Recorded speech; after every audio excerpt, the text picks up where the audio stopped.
Hello friends, good evening. स्वागत है आप सबका शिव कृपा क्लासेज पर। मैं महेश कुमार वर्मा आप सबका स्वागत करता हूं। दोस्तों, ये वीडियो हमारा UP triple SC video exam का टेस्ट सीरीज नंबर 11 है, जिसमें हम लोग सामान्य विज्ञान के महत्वपूर्ण प्रश्नों को सॉल्व करेंगे और देखेंगे कि यहाँ से हमारे कितने क्वेश्चन सही हो रहे हैं। दोस्तों, ये सारे टेस्ट सीरीज हमारे आपके UP triple SC video exam के सिलेबस के रिकॉर्डिंग बनाए जा रहे हैं। तो दोस्तों, आप लोग इन्हें कॉन्सेंट्रेट होकर सॉल्व करें। क्वेश्चंस कम सही होने पर पुनः टेस्ट सीरीज का रिवीजन करें, ताकि होने वाली UP triple SC video exam के लिए आप लोग पूर्ण रूप से प्रिपेयर रहें। तो चलिए दोस्तों, टेस्ट सीरीज नंबर 11 को सॉल्व करना हम लोग शुरू करते हैं। दोस्तों, हमारा पहला क्वेश्चन है, विखंडन की प्रक्रिया उत्तरदायी होती है। विखंडन की प्रक्रिया, ध्यान दीजिएगा दोस्तों, आंसर यहीं से निकलेगा। ए नंबर स्टेटमेंट है सूर्य से ऊर्जा मुक्त करने के लिए। बी नंबर स्टेटमेंट है हाइड्रोजन बम में ऊर्जा मुक्त करने के लिए। सी नंबर स्टेटमेंट है एटम बम में ऊर्जा मुक्त करने के लिए। और डी नंबर स्टेटमेंट है रासायनिक अभिक्रिया में ऊर्जा मुक्त करने के लिए। तो हमारा सही आंसर क्या होगा दोस्तों? विखंडन की प्रक्रिया उत्तरदायी होती है एटम बम में ऊर्जा मुक्त करने के लिए, यानी विकल्प नंबर सी यहाँ पे हमारा सही आंसर होगा। थोड़ा और इसके बारे में बात करेंगे दोस्तों, ताकि ये पूरा क्वेश्चन हम लोगों को क्लियर हो सके। ध्यान दीजिएगा दोस्तों, एटम बम से ऊर्जा मुक्त करने के लिए नाभिकीय विखंडन की प्रक्रिया उत्तरदायी होती है, जो कि हमारा आंसर है। इसके बाद, जबकि हाइड्रोजन बम में ऊर्जा का निष्कासन नाभिकीय संलयन प्रक्रिया द्वारा होता है। नेक्स्ट देखेंगे क्वेश्चन नंबर 2 को। संतुलित भोजन है, क्वेश्चन नंबर 2 बताना है दोस्तों। संतुलित भोजन है, आप लोग कैसे भोजन को दोस्तों संतुलित भोजन मानते हैं? बिल्कुल कॉमन सेंस का क्वेश्चन है। ए नंबर स्टेटमेंट है ऐसा भोजन जिसमें सारे विटामिन उपस्थित हों। बी नंबर स्टेटमेंट है ऐसा भोजन जिसमें सारे खनिज उपस्थित हों। सी नंबर स्टेटमेंट है ऐसा भोजन जिसमें भोजन के सभी अवयव जैसे कार्बोहाइड्रेट, प्रोटीन, वसा, खनिज और विटामिन उचित मात्रा में हो। और डी नंबर स्टेटमेंट है उपयुक्त में से कोई नहीं। तो दोस्तों, आप लोग कैसे भोजन को संतुलित भोजन मानेंगे? यही दोस्तों इसका आंसर है, बिल्कुल कॉमन सेंस का है। तो हमारा आंसर बनेगा दोस्तों ऐसा भोजन जिसमें भोजन के सभी अवयव जैसे कार्बोहाइड्रेट, प्रोटीन, वसा, खनिज और विटामिन उचित मात्रा में यानी प्रचुर मात्रा में उपलब्ध हो। विकल्प नंबर सी यहाँ पे हमारा सही आंसर होगा। नेक्स्ट देखेंगे क्वेश्चन नंबर 3 को। सर्वदाता रुधिर वर्ग कहलाता है, कौन सा दोस्तों? रुधिर वर्ग सर्वदाता कहलाता है, ये हमें बताना है। यहाँ से 2 क्वेश्चन बनते हैं, एक सर्वदाता एक सर्वग्राही। तो सर्वदाता दोस्तों वो वर्ग है, यानी विकल्प नंबर डी यहाँ पे हमारा सही आंसर होगा। जबकि सर्वग्राही ए और बी रुधिर वर्ग को कहते हैं। इसका मतलब हुआ दोस्तों, सर्वदाता उसे कहते हैं जो किसी को भी अपना रुधिर दे सकता है, और सर्वग्राही दोस्तों जो किसी से भी रुधिर ले सकता है। नेक्स्ट चलेंगे 4 नंबर क्वेश्चन पे। क्वेश्चन है दोस्तों, खाद्य श्रृंखला के संदर्भ में सही कथन का विचार करें। खाद्य श्रृंखला के संदर्भ में सही कथन का विचार करें। ए नंबर है हरे पौधे खाद्य श्रृंखला में उत्पादक स्तर पर हैं, वे सूर्य की ऊर्जा का उपयोग करके अपना भोजन संश्लेषित करते हैं। बी नंबर है शाकाहारी जैसे हिरण, गाय इत्यादि प्रथम श्रेणी के उपभोक्ता हैं। सी नंबर स्टेटमेंट है मांसाहारी द्वितीय श्रेणी के उपभोक्ता हैं। और डी नंबर स्टेटमेंट है उपर्युक्त सभी कथन सत्य हैं, यानी आलाप देश। तो दोस्तों, आप लोगों ने इन्वायरमेंट में, जियोग्राफी में, साइंस में भी पढ़े होंगे फूड प्रोसेसिंग या फूड चेन के बारे में। उसमें बताया जाता है दोस्तों कि एक स्वपोषी होता है, एक परपोषी होता है। स्वपोषी वह होता है जो अपना भोजन स्वयं बनाता है, और परपोषी दोस्तों दूसरों पर निर्भर रहता है। तो स्वपोषी में कौन आते हैं दोस्तों? वो आते हैं जो अपना भोजन स्वयं बनाते हैं, यानी हरे पेड़ पौधे जो दोस्तों सूर्य की रोशनी के द्वारा, या कह सकते हैं कि प्रकाश संश्लेषण क्रिया के माध्यम से अपने भोजन का निर्माण स्वयं करते हैं। यानी स्टेटमेंट नंबर ये हमारा सही हो गया। बी नंबर दोस्तों, शाकाहारी जैसे हिरण, गाय इत्यादि प्रथम श्रेणी के उपभोक्ता हैं। हाँ दोस्तों, ये अभी उत्पादक पर निर्भर रहते हैं, क्योंकि हरे पेड़ पौधों की पत्तियों को खाकर दोस्तों ये अपने जीवन का निर्वाह करते हैं। तो ये दोस्तों परपोषी होते हैं, ये प्रथम श्रेणी के उपभोक्ता हैं, क्योंकि ये मांसाहारी नहीं होते, ये केवल हरे पेड़ पौधों की पत्तियों को खाते हैं। तो हमारा बी भी सही हो जाएगा, यानी प्रथम श्रेणी के उपभोक्ता हैं, शाकाहारी भी हैं। नेक्स्ट है 3 नंबर दोस्तों, सी नंबर हमारा मांसाहारी द्वितीय श्रेणी के उपभोक्ता है। ये भी बिल्कुल सही है, क्योंकि दोस्तों शेर हो गया, चीता हो गया, ये सब दोस्तों प्रथम श्रेणी के जो उपभोक्ता होते हैं, जैसे गाय हो गया, हिरण हो गया, इन सब पर दोस्तों ये निर्भर रहते हैं। इन्हीं के मांस को खाकर दोस्तों ये अपने जीवन का निर्वाह करते हैं। तो यानी मांसाहारी द्वितीय श्रेणी का उपभोक्ता हो जाएगा, और शाकाहारी जो है, जो पेड़ पौधों की पत्तियों को खाकर बड़ा अपने जीवन का निर्वाह करता है, वो प्रथम श्रेणी का उपभोक्ता हो जाएगा। तो ये BC ये तीनों स्टेटमेंट हमारे सही है। उसके बाद दोस्तों बैक्टीरिया अपघटन आप लोग जानते हैं, फिर से एक फूड चेन नई तरह से चालू हो जाता है। तो हमारा आंसर बनेगा दोस्तों विकल्प नंबर D, यानी उपर्युक्त सभी कथन सत्य हैं। नेक्स्ट देखेंगे 5 नंबर क्वेश्चन, सही जोड़े का मिलान कीजिए। 5 नंबर क्वेश्चन है दोस्तों, सही जोड़े का हम लोगों को मिलान करना है। एक तरफ दोस्तों वैज्ञानिक इनके नाम दिए गए हैं, दूसरी तरफ उनसे संबंधित दोस्तों उत्पादन के नाम दिए गए। एक्वाकल्चर है जिसके सामने रेशम कीट पालन, B नंबर फ्लोरिकल्चर उसके सामने अंगूर उत्पादन दिया गया है। C नंबर सेरिकल्चर है जिसके सामने पुष्पों का अध्ययन दिया गया, और D नंबर विटीकल्चर है जिसके सामने मत्स्य पालन दिया गया है। नीचे हमारे दोस्तों कोड के अनुसार विकल्प हैं। तो चलिए दोस्तों हम लोग इसे सॉल्व करने का प्रयास करते हैं। तो ये नंबर क्या है दोस्तों, एक्वाकल्चर है। एक्वाकल्चर किससे संबंधित है, मत्स्य पालन से। किससे दोस्तों, मत्स्य पालन से। यानी ये का हमारा 4 बनेगा, ये का 4, यानी 4 में एक कूट सॉल्व हो गया दोस्तों। अब हम लोग तुरंत विकल्प में चलेंगे। ऐसे क्वेश्चन दोस्तों कोई भी आपको, अगर ये आपको ना आता हो, B ना आता हो, आप CD किसी में देखें, कॉमन सेंस लगाएं, कोई एक 4 पाएँ दोस्तों कि एक हमारा जोड़ा कहीं से मिल रहा है, तो तुरंत आप विकल्प में भागें, एलिमिनेशन पद्धति को अपनाएं, एलिमिनाइज करें और अपने आंसर को दोस्तों निकालने का पूरा प्रयास करें। ऐसे क्वेश्चंस बिल्कुल ईजी होते हैं। यानी आपको एक ही क्वेश्चन में 4 विकल्प हैं, 4 तरह से दोस्तों आप किसी भी एक विकल्प को अगर छाड़ पाते हैं तो आपके क्वेश्चन सही होने की उम्मीद बढ़ने लगती है कम से कम समय में। तो ये का 4 हो गया। अब हम लोग विकल्प पर चलेंगे। तो ये का 4 किस में है, ये में भी है और D में है, यानी B और C हमारा गलत हो गया। यानी अब हमारा आंसर ये और D में होगा।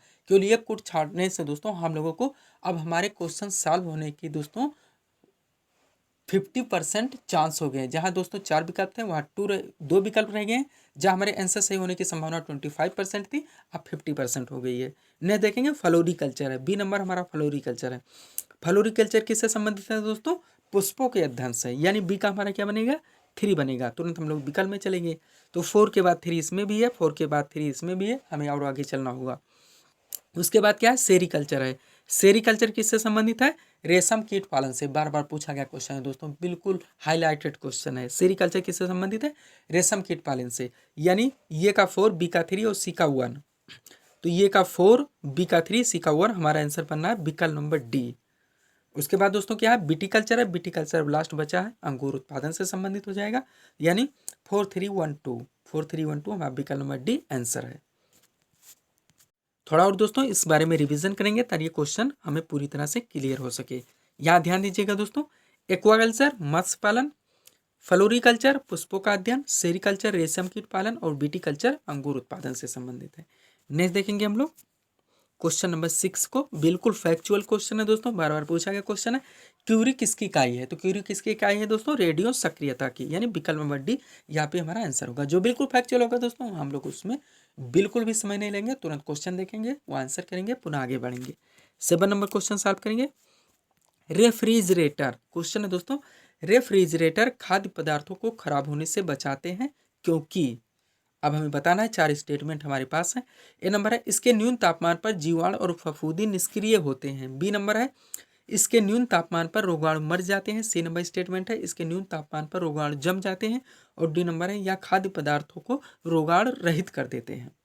तो हमारा सही आंसर क्या होगा दोस्तों, रेफ्रिजरेटर क्या करता है, तो यहाँ पे हमारा सही आंसर होगा दोस्तों, रेफ्रिजरेटर खाद्य पदार्थों को खराब होने से बचाते हैं क्योंकि इसके न्यून तापमान पर जीवाणु और फफूंदी निष्क्रिय हो जाते हैं। यानी विकल्प नंबर ये यहाँ पे हमारा सही आंसर होगा। थोड़ा और इसके बारे में बात करेंगे दोस्तों ताकि क्वेश्चन पूरी तरह से क्लियर हो सके। ध्यान दीजिएगा दोस्तों, रेफ्रिजरेटर एक न्यून तापमान पर जीवाणु और फफूंदी निष्क्रिय होते हैं जिसके कारण खाद्य पदार्थ अधिक समय तक सुरक्षित रखे जा सकते हैं। इसके लिए न्यून तापमान कितना होना चाहिए, 3°C से 5°C। यहाँ आप कह सकते हैं 37 डिग्री फ़ारेनहाइट से 41 डिग्री फ़ारेनहाइट के बीच रखा जाता है। नेक्स्ट देखेंगे 8 नंबर क्वेश्चन, फल पकाने वाला हार्मोन बताना है। बिल्कुल फैक्चुअल क्वेश्चन है, हमारा आंसर होगा एथिलीन, यानी विकल्प नंबर C। नेक्स्ट देखेंगे 9 नंबर क्वेश्चन। 9 नंबर क्वेश्चन है दोस्तों, पूछा जा रहा है हीमोग्लोबिन का कार्य है। हीमोग्लोबिन का कार्य है, तो हम हीमोग्लोबिन का क्या कार्य है दोस्तों। ए नंबर है, एमिनो अम्ल उपलब्ध कराना। B ऑक्सीजन ले जाना। C एंजाइम उपलब्ध कराना। और D नंबर उत्सर्जन में सहायता करना। तो यहाँ सही आंसर होगा हीमोग्लोबिन का कार्य है ऑक्सीजन ले जाना या ऑक्सीजन का परिवहन करना, जो भी विकल्प में हो, ऑक्सीजन ले जाना या ऑक्सीजन का परिवहन करना। नेक्स्ट देखेंगे 10 नंबर क्वेश्चन, हीमोफीलिया रोग से ग्रसित व्यक्ति के लक्षण है। वेरी वेरी इंपॉर्टेंट क्वेश्चन है दोस्तों, इसलिए इस क्वेश्चन को अभी हम टेस्ट सीरीज से हटा नहीं रहे हैं, क्योंकि एक बार आपका रिवीजन हो जाए। क्वेश्चन है दोस्तों, हीमोफीलिया रोग से ग्रसित व्यक्ति के लक्षण है। ए नंबर स्टेटमेंट है खून की कमी हो जाती है, बी खून का बहना बंद नहीं होता है, सी रक्त बनता ही नहीं, और डी है उपरोक्त सभी। तो सही आंसर क्या होगा दोस्तों, हीमोफीलिया रोग से ग्रसित व्यक्ति के लक्षण है खून का बहना बंद नहीं होता, यानी विकल्प नंबर बी यहाँ पे हमारा सही आंसर होगा। थोड़ा और इसके बारे में बात करेंगे दोस्तों, ध्यान दीजिएगा। क्वेश्चन पूछा जाता है कि कौन सी विटामिन की कमी से हीमोफीलिया रोग होता है, तो विटामिन के आएगा। या ऐसा पूछा जाता है विटामिन के की कमी से होने वाला रोग, तो हीमोफीलिया। उसके बाद ये क्वेश्चन विकल्प और मिलता है दोस्तों, हीमोफीलिया रोग से ग्रसित व्यक्ति में फिर विकल्प दिया जाता है कि रक्त का थक्का नहीं जमता है, तो आंसर होगा रक्त का थक्का नहीं जमता है। यानी आप पूरी तरह से कह सकते हैं कि विटामिन के की कमी से होने वाला रोग हीमोफीलिया है, जिसके कारण रक्त का थक्का नहीं जमता है, और रक्त का थक्का न जमने के कारण खून का बहना बंद नहीं होता है। नेक्स्ट चलेंगे 11 नंबर क्वेश्चन, सब्सक्राइब करें दोस्तों आप हमारे चैनल शिव कृपा क्लासेस को इसी तरह के वीडियोस के लिए। 11 नंबर है, रक्त का शुद्धिकरण कहाँ होता है। नहीं, रक्त का शुद्धिकरण आप लोगों को बताना है कि रक्त का फिल्टर कहाँ पे होता है, तो हमारा सही आंसर होगा किडनी, यानी विकल्प नंबर ये यहाँ पे हमारा सही आंसर होगा। 12 नंबर क्वेश्चन देखेंगे, हैंसेन रोग किस रोग का अन्य नाम है। बार बार पूछा गया क्वेश्चन है दोस्तों, तो हमारा आंसर होगा कुष्ठ। हैंसेन रोग दोस्तों कुष्ठ रोग का दूसरा नाम है।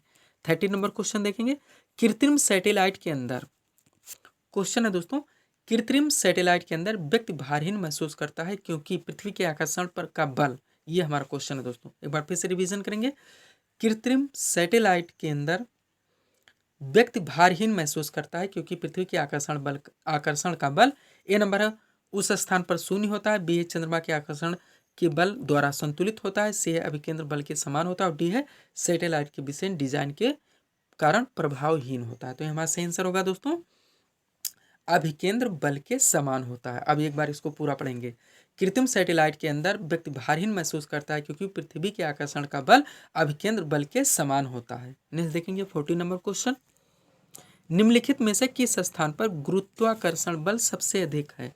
निम्नलिखित में से किस स्थान पर गुरुत्वाकर्षण बल सबसे अधिक है। बिल्कुल फैक्चुअल क्वेश्चन है दोस्तों, हमारा आंसर होगा ध्रुव रेखा, यानी ध्रुव बिंदु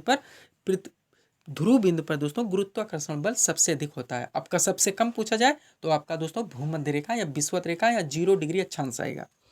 15 नंबर क्वेश्चन सॉल्व करेंगे हम लोग, बीओडी का असंक्षिप्त रूप यानी पूरा रूप, असंक्षिप्त पूछा गया यानी पूरा रूप बताना है, फुल फॉर्म बताना है। क्वेश्चन कई तरह से पूछे जाते हैं। ए नंबर है बायोलॉजिकल ऑक्सीजन डेफिसिट, बी है biological oxygen difference, C number है बायोलॉजिकल ऑक्सीजन डिमांड, और डी नंबर है बायोलॉजिकल ऑक्सीजन डिस्ट्रीब्यूशन। बिल्कुल इजी क्वेश्चन है दोस्तों, बार बार पूछा गया क्वेश्चन है, जो कि हमारा थंबनेल का भी क्वेश्चन है। तो यहाँ पे हमारा सही आंसर होगा दोस्तों बीओडी का असंक्षिप्त यानी पूरा रूप है biological oxygen demand, biological oxygen demand, यानी विकल्प नंबर सी यहाँ पे हमारा सही आंसर होगा। थोड़ा और इसके बारे में बात करेंगे दोस्तों, ताकि क्वेश्चन पूरी तरह से क्लियर हो जाए। क्वेश्चन कई तरह से घुमा के पूछा जाता है दोस्तों।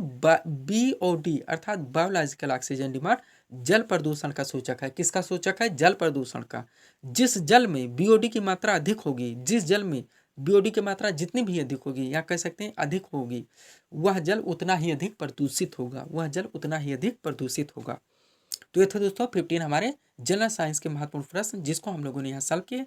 उम्मीद है दोस्तों आप सभी लोगों ने सॉल्व किया होगा और देखे होंगे कि यहाँ से हमारे कितने क्वेश्चंस सही हो रहे हैं। अगर दोस्तों क्वेश्चंस कम सही हो तो टेस्ट सीरीज का आप लोग पुनः रिवीजन जरूर करें, क्योंकि दोस्तों टॉप एमसीक्यू से आपके संभावित प्रश्नों पे बनाए जा रहे हैं। तो दोस्तों इसी तरह के वीडियोस के लिए आप हमारे चैनल शिव कृपा क्लासेस को सब्सक्राइब करें, वो ऑल पर सिलेक्ट करें, ताकि हमारे द्वारा दी जाने वाली सभी वीडियोस आप क्रम से सबसे पहले देख सकें। तो मिलते हैं दोस्तों अपने अगले टेस्ट सीरीज के साथ। Thanks for watching.